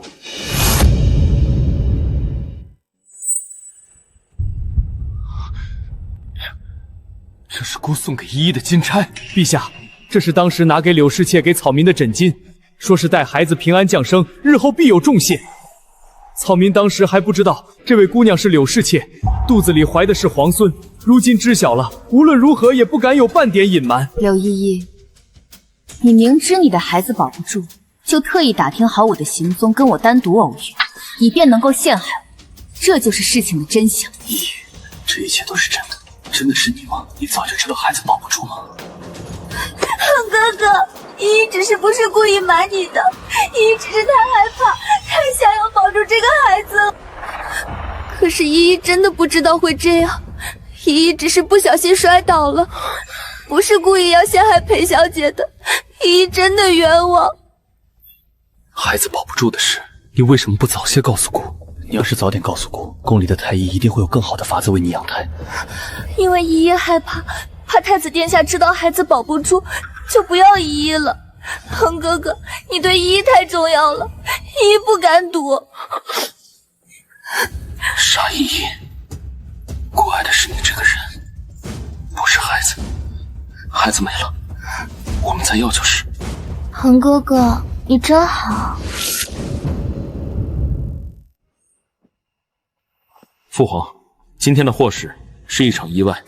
依依如今身体虚弱，儿臣恳请父皇恩准，让儿臣带她先回东宫休养。落胎之事可以是不小心，那刺杀公主的事呢？什么？刺杀公主？你胡说什么？是不是胡说？把人带上来便知。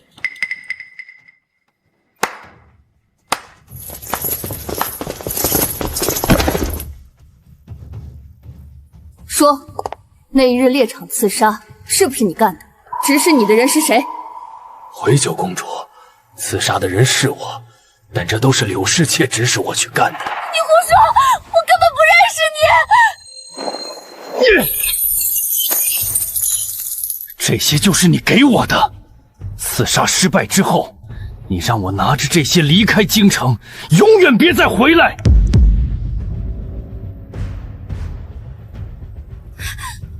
你是受人指使，故意诬陷我。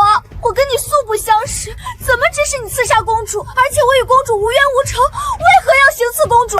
柳侍妾说的没错，你确实没有理由刺杀公主，因为你要刺杀的是裴小姐。那日秋猎，你事先探知裴小姐会前去，便买通此人，命他在密林深处用弩箭令马匹收尽狂奔，猛兽横行，他必死无疑。即便猛兽未能取他性命，混乱之中，你的杀手也可趁机补刀，伪装成意外。荒谬，全是你的臆测，根本不是我做的，你们都在诬陷我，我清者自清。你以为咬素不认就能脱罪？只要讨好太子，你们谁敢处置我？恒哥哥，你相信我，依依什么都没做，是他们合起伙来害依依。依依不知道为什么裴小姐和这个男人为什么一定要费尽心思诬陷依依，可依依真的是无辜的。依依，恒哥哥，你不是要替我讨回公道吗？你就这么看着他们欺负我、污蔑我吗？好了，三哥，你带来的侍妾今天毁了我的生辰宴，你还要纵容他这里唱大戏吗？太子，带着你的柳侍妾回东宫去。今日之事，朕自有决断。是，父皇。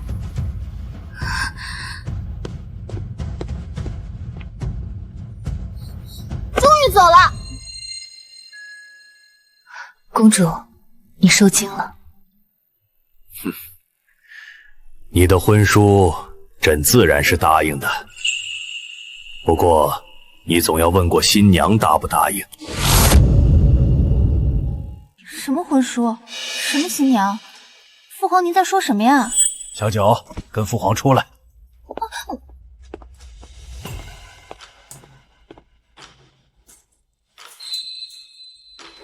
裴姑娘，你愿意嫁给我吗？什么？这位公子，我们今日似乎是第一次见面吧？第一次见面，你就要求婚？淑玉，我们不是第一次见面。我不记得有在京城里见过你啊。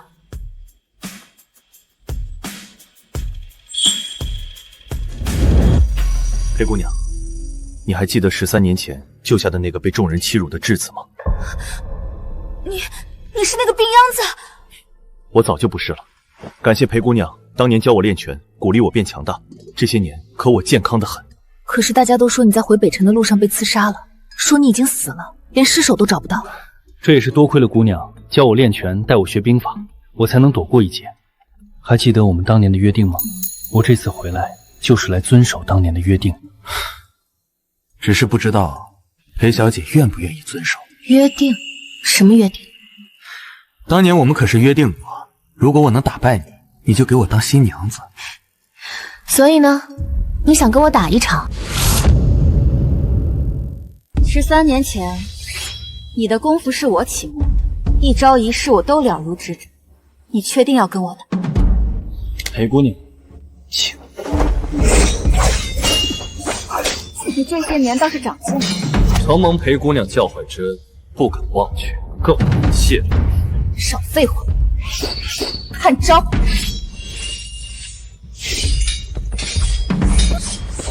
父皇，他们这是在干什么？怎么突然打起来？朕也看不懂。那您怎么不阻止啊？但他们这么做，想必有他们这么做的道理。对了，父皇，三哥那个侍妾，您就这么饶过他了？当然了。孩子还会有的，你放心，没有人能动你。恒哥哥，陛下他真的不会再追究了吗？父皇既然让我们回东宫，想必是念在皇嗣的份上，不再追究了。裴淑玉，就算你有那个神秘人相珠又如何？只要恒哥哥还护着我，谁也奈何不了我。恒哥哥，依依真的好怕，怕再也见不到你了。别怕，姑子。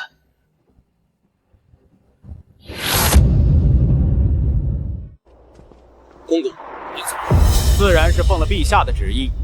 公公，父皇有什么旨意？奉天承运，皇帝诏曰：太子侍妾柳氏心肠歹毒，谋害皇嗣，构陷忠良，行刺公主，罪大恶极，即刻赐处。太子楚恒管教无方，纵容恶妾，即日起禁足东宫，思过3月，钦此。赐死！恒哥哥，怎么办？陛下没有放过我，陛下要赐死我，我不想死，恒哥哥。公公，这其中一定有误会。依太子殿下，圣旨已下，请柳氏妾择一而行，莫要让奴才难做。恒哥哥，依依真的没有刺杀他们，也没有陷害任何人，依依是冤枉。你相不相信依依？我当然相信。好，你相信我就好。只要恒哥哥还爱着我，还相信我，那我就是死也值了。依依来世再见吧。不依依，别离开过，不要！陛下要赐死我，我别无选择。姑，姑这就去求父皇，无论付出什么，姑都保你无恙。真的？真的。你的姑回来了。父皇，依依是冤枉的，她一个弱女子，怎么可能去刺杀公主？一定是有人陷害她，求父皇明察。冤枉！那秋猎场上的蒙面人亲口指认是他指使。公主生辰宴上，他故意落胎构陷裴淑玉，也是冤枉。那蒙面人一定是受人指使，故意诬陷依依。至于孩子，孩子没了，依依比谁都痛苦，他怎么可能故意？够了！朕看你真是瞎了眼，蒙了心了。子鹏，你可知你错在何处？阿生管教无方。哼，管教无方！你为了一个侍妾，在大婚之日抛下太子妃，让全天下看皇家的笑话。你为了一个侍妾，在朝堂上与裴将军针锋相对，失了朝臣之心。你为了一个侍妾，公主星辰宴上大闹，让朕颜面尽失。朕问你，天下是朕的天下，还是你楚恒的天下？这江山是楚家的江山，还是柳依依的江山？父皇息怒，儿臣知错，儿臣以后一定会好好管教依依，只求父皇饶他一命。好，父皇答应了。皇子尊荣和柳依依，你只能选一样。什么？选他的命，你便不再是太子；选太子之位，他便必须死。你自己选。贵妃，陛下，你又想替那个逆子求情吗？臣妾不敢。陛下英明，给恒儿一个教训也是好的。他吃了苦头，才能成长。也不知道你为什么要这么纵容这个孽障。陛下，恒儿不是孽障，他是臣妾王妹唯一的孩子。王妹，你纵容楚恒，就像纵容你那个妹妹一样。当年你妹妹为了爬上龙床，竟然敢给朕下药，你给她善后，替她遮掩，结果呢？结果她不仅不感激你，反而记恨你，甚至要害你。要不是朕暗中帮你，你以为死的是她而不是你吗？陛下，我们做长辈的冤孽和恒儿总是无关的呀。这个逆子朕从来没有看得上眼过。他在民间长大，眼业狭隘，性情偏执，为了一个女子可以舍弃一切。这样的人如何在江山社稷？你回去吧，朕意已决。他若选择女子，朕便废了他。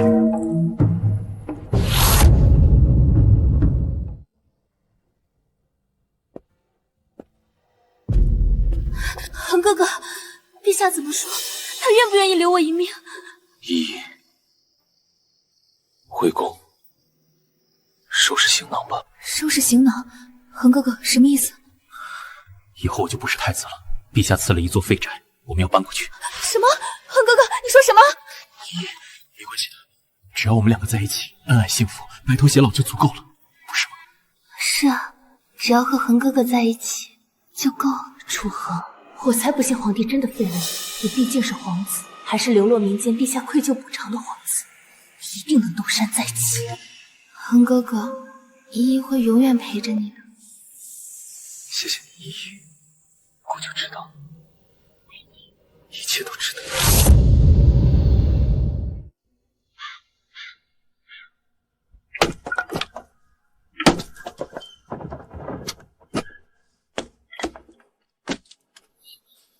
恒哥哥，火烧好了没有？我饿了。快了，快了，依依，你再等等。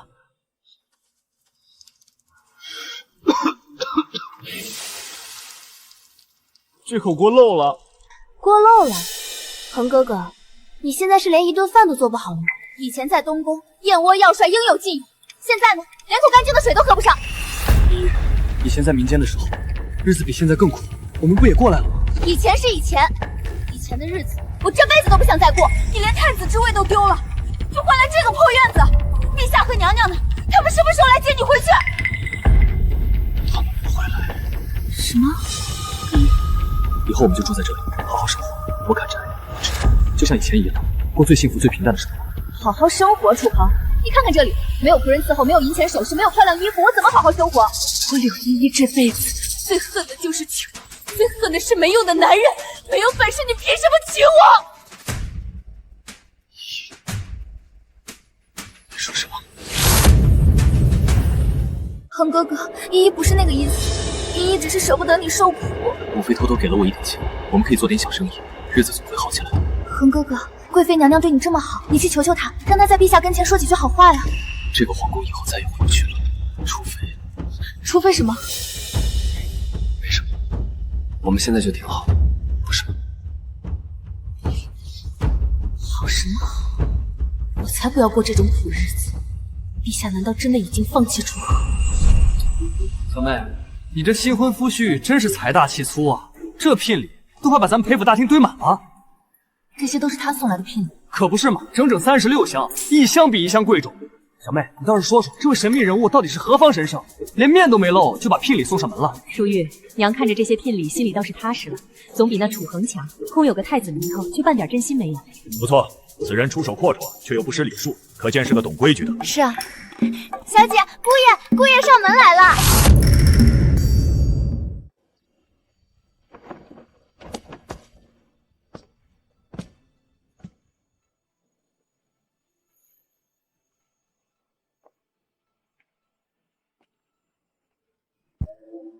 淑玉，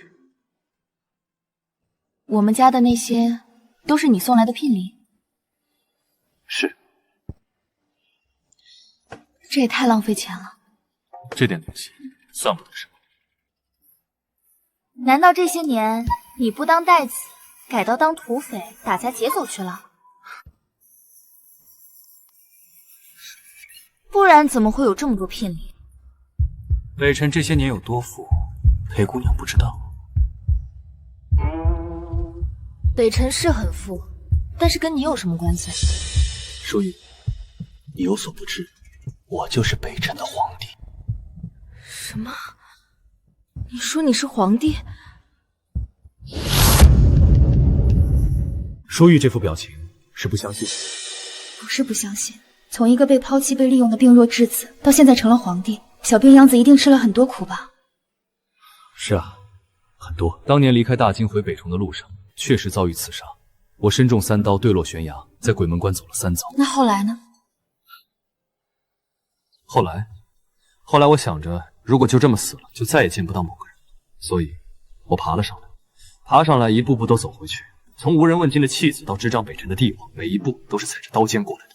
没想到你现在混得这么好。既然如此，那有样东西该还掉。什么东西？跟我来。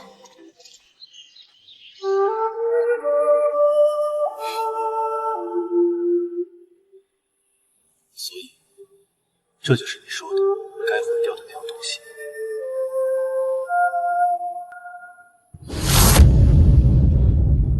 当年你离开大境，我听见你遇刺，连尸首找不到，便在后山给你立了这座衣冠冢。这是你小时候穿过的，那时候你真的又瘦又小，还爱哭，可怜兮兮，但是很乖，太让人想要保护了。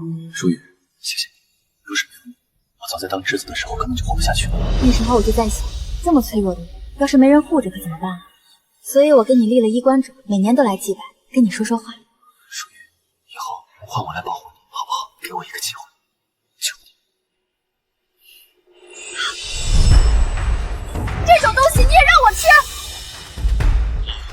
我们现在不比从前，我会努力的。你根本没想努力，为什么不进宫去求贵妃、求陛下，你去求贵妃啊？你是他的儿子，他不会真的不管你的。我去。为了我，而且我现在是庶民，庶民闯宫会被打出去的。庶民？楚河，你当真甘心做一辈子庶民？这么多天过去，看来楚河真的已经被放弃，那我也不会做。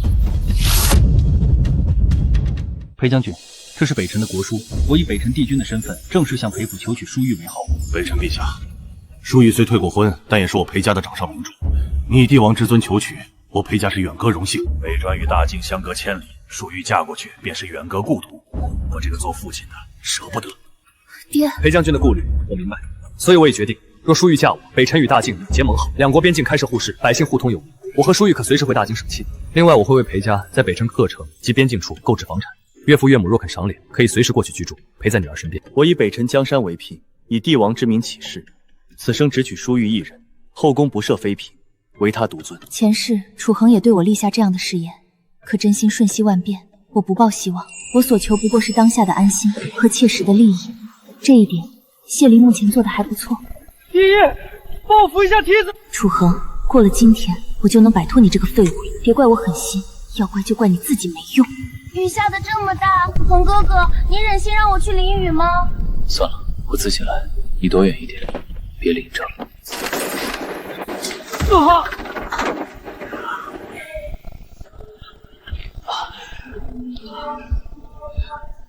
爷爷，我腿受伤了，快去请大夫。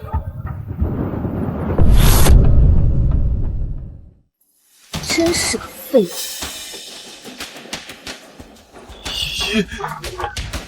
依依，我来了。你是谁？他啊，他当然是来替你治腿的呀！快帮帮忙，把我丈夫扶起来。这一下，你干什么？看什么？依依这么好的姑娘，却跟了你这样的废物，我当然是来带她出苦海，顺便好好教训教训。你说什么？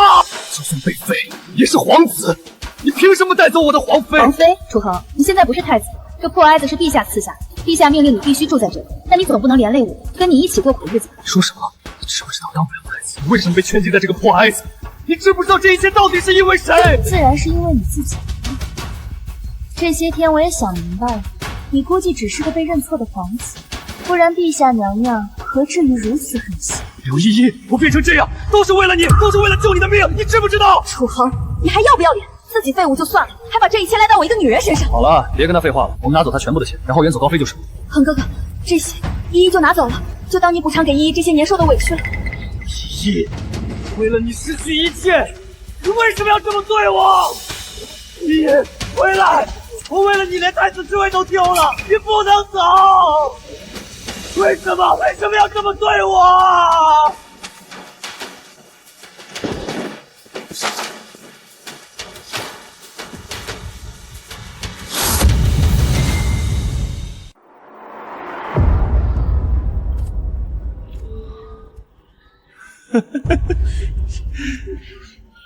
依依，你为什么要这么对我？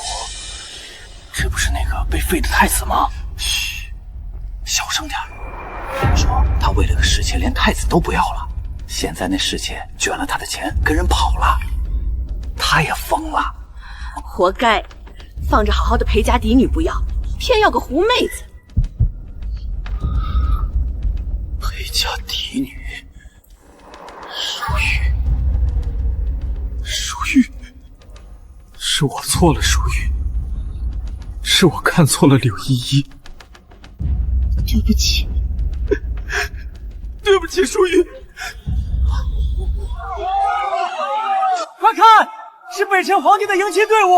听说北辰皇帝亲自来大京迎娶皇后，这排场比咱们大京太子征婚时气派多了。那可不，人家可是北辰的皇帝，北辰国力这几年比大晋强上许多，裴家小姐嫁过去可要享福了。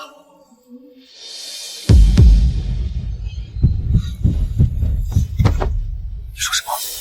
谁要征婚？还能是谁？裴家嫡女裴淑玉，嫁的是北辰皇帝，以后就是皇后娘娘了。什么？淑玉是我的妻子，她怎么可能会嫁给别人？不可能！不可能！淑玉，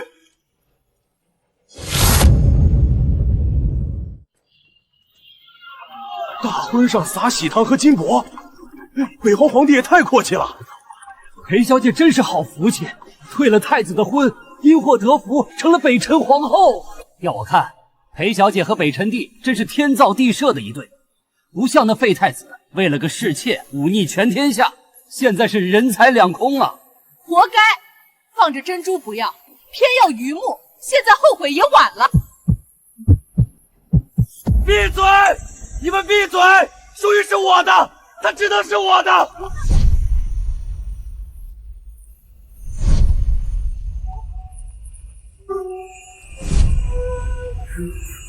不该是这样的，淑玉，明明你该是我的妻子，明明我们才是一对啊！淑玉，淑玉，你出来！你看看我，我是楚恒。怎么回事？回娘娘是个疯疯癫癫的乞丐，不知道怎么回事，突然冲出来拦轿。既是乞丐，那就赏他些喜糖吧。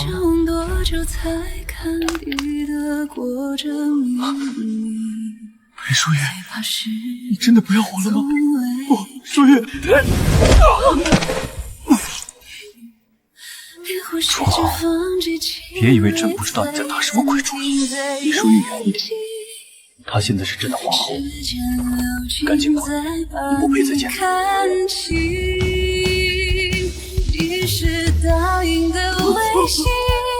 我真的错了，淑玉。淑玉，你看顾画的像你吗？颜料没了。颜料呢？我的颜料呢？没有颜料，我怎么画淑玉？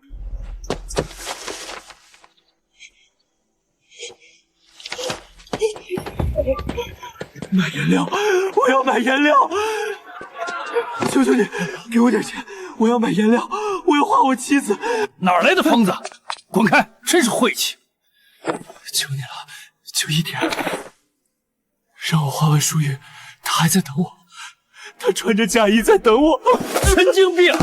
你这样的废物也配娶妻？淑玉，我错了，我对不起你。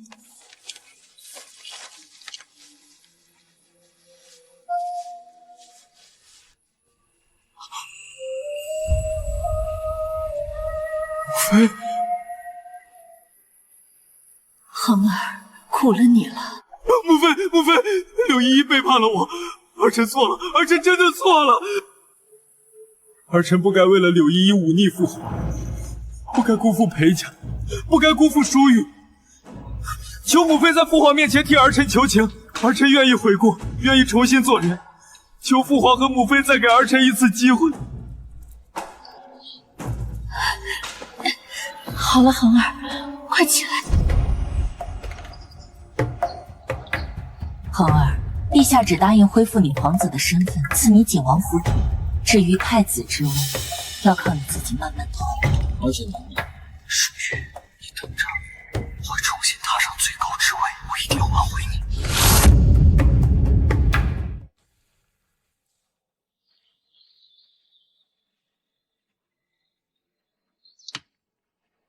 愣着干什么？该你了。淑玉，你知道吗？知道什么？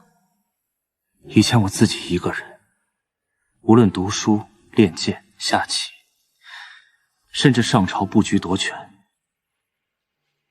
我走的每一步路，做的每一件事，都想象着你在我身边会怎么样。以前我只能想象，现在梦里才出现的景象，现在终于成真了。都成婚1年多了，怎么还老说这些肉麻的情话？想说，爱说，就要说。淑玉，你不知道我等这一天等了多久。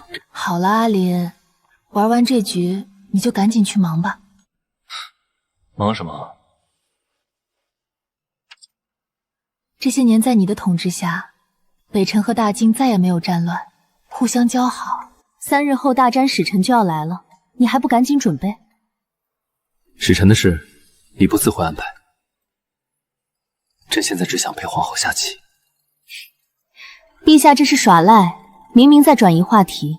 放心，淑玉，朕心里都有数。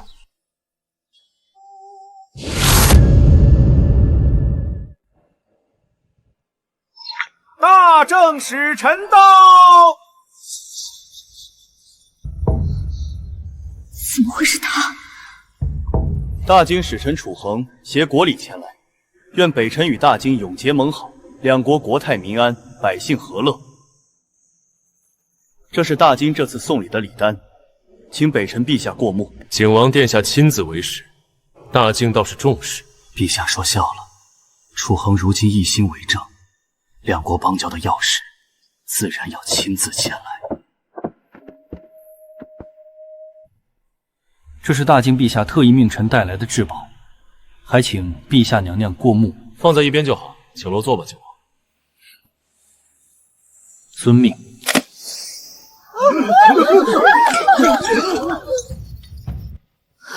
这是什么东西？阿离，舒玉，来人，拿下！没用的，我花大价钱购置的珍宝迷药，辛苦培养的死士，为的就是不计代价从北辰皇宫把我的妻子带回去。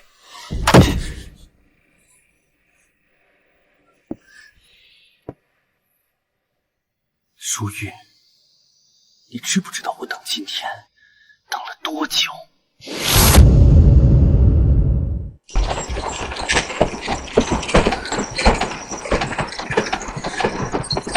这是哪里？舒玉，你醒了。楚恒，迷药里是什么？舒玉，你武功太高，我若不如此，怎能带你离开？谢琳呢？你把她怎么样了？放心，我只想带你走，没有动她。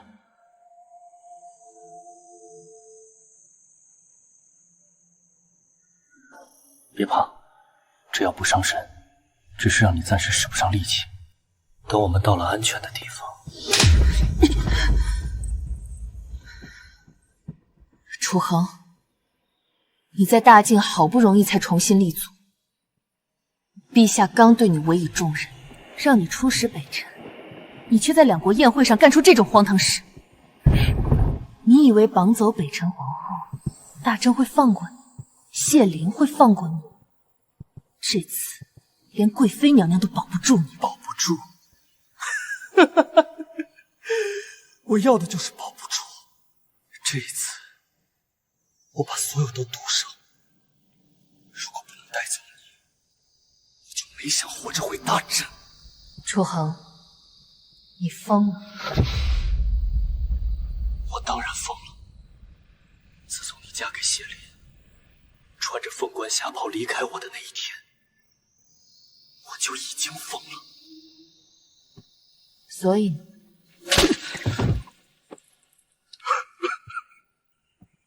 我看见你对他笑，看见你靠在他怀里，看见你们并肩坐在龙椅上受万人朝拜，每一幕都像刀子在剜我的心。舒玉，我后悔了，我真的后悔，我所做的一切都是为了把你夺回来。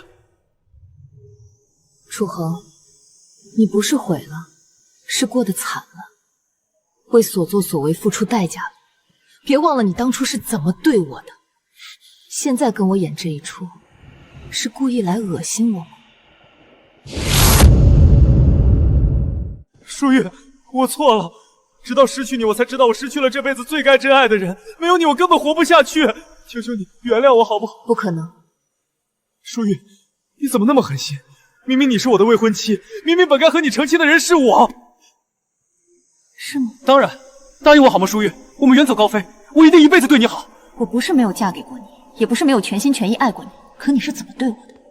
嫁给我，我会好好对你。你为了你的心上人把我丢在新婚夜，跑去给柳依依守丧，我为你操持后宅，笼络朝臣，父兄全力辅佐你登基，而你登基后的第一件事就是屠我满门。这些你怎么会知道？你也重生了？没错，我也重生了。楚恒，坐在你面前的是和你隔着血海深仇的裴淑玉。不，淑玉，这一世你的家人都好好的，你也好好的，我们之间没有仇恨，只有一点小误会。小误会？你在大婚日欺我辱我，在九公主生辰宴和柳依依一起诬陷我，你跟我说这些都是小误会。淑玉，你听我解释，我都是被柳依依骗了，我真正爱的人是你。没有你的这一年，我夜夜拥着你的画像入睡，想象着是前世的我和你在一起。你知道我是怎么熬到今天的吗？淑玉，没有你我根本活不下去，求你了，跟我重新开始好不好？不好。你不愿意，没关系，就算得不到你的心，我也要得到你的人。你就当过去的一切都是一场梦，把一切都忘了。楚寒，你想抹去我的记忆？吃下这颗药丸，等过了前面的关节，我们就能重新开始了。休想！楚恒，前世今生，你都自恃深情，自我感动，为达目的不择手段，不计代价，如此偏执，早晚自掘坟墓。舒玉，你武功还没恢复，危险！